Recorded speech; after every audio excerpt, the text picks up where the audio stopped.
Le doyen d'âge, par hasard, se trouve être M. Abdoulaye Niba, qui est commissaire à la HAC au titre du Conseil supérieur de la magistrature. Vous avez suivi la déclaration. Les articles qui sont précisés et tout.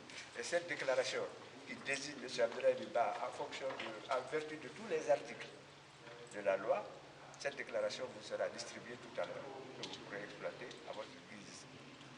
C'est pratiquement, la jurisprudence a établi cet intérim pratiquement, si c'était un cas d'empêchement définitif, c'est pour 1 mois normalement. Il faut qu'on organise rapidement une nouvelle élection. Dans les 30 jours qui suivent, on va considérer ce 26 mars comme la date de prise de service de M. Abdoulaye Niba comme président par intérim. D'ici le 26 avril, il faudrait que parmi les 9 commissaires, on organise une élection, qu'on ait un nouveau président ou une nouvelle présidente. Cela. Parmi les 10, dis-moi. Parmi les 10, il faudrait qu'on ait un nouveau président ou une nouvelle présidente de la haute autorité de la communication. Comme au premier congrès qui avait élu Mme Martin, nous allons encore réélire un autre président ou une autre présidente.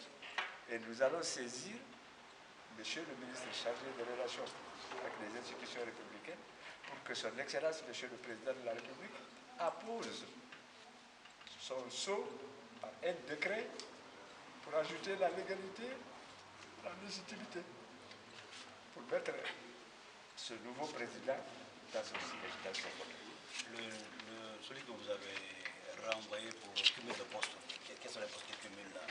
Il cumule des postes de directeur national du centre des réseaux officiels, au ministère des postes et télécommunications, de directeur d'une entreprise privée, directeur général de la société Méga Service, Méga Plus, qui est en relation avec l'information, avec les postes et télécommunications. Et il est consul honoraire de Haïti, en Guinée.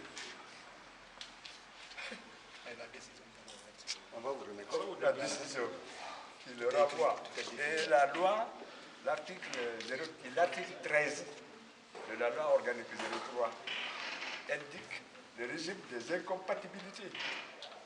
Un commissaire qui cumule des fonctions comme ça peut être démis, non pas par une autre juridiction, par la haute autorité de la communication, c'est-à-dire par les commissaires de la haute autorité de la communication.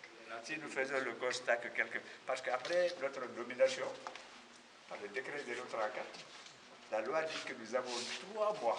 Il est interdit à un membre de la HAC d'appartenir à un parti politique, d'exercer des fonctions de commerce, de toute autre activité relative à l'information, et télécommunications, et donc de se consacrer à la régulation.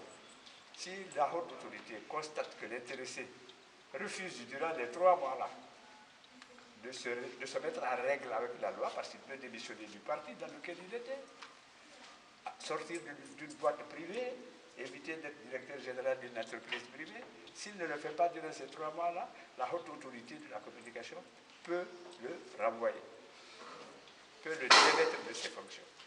Nous, il nous a fallu près d'1 an, on s'est tué tout ça, et c'est maintenant que nous prenons nos responsabilités. C'est ce qui a fait que nous avons démis le commissaire, l'ex-commissaire M.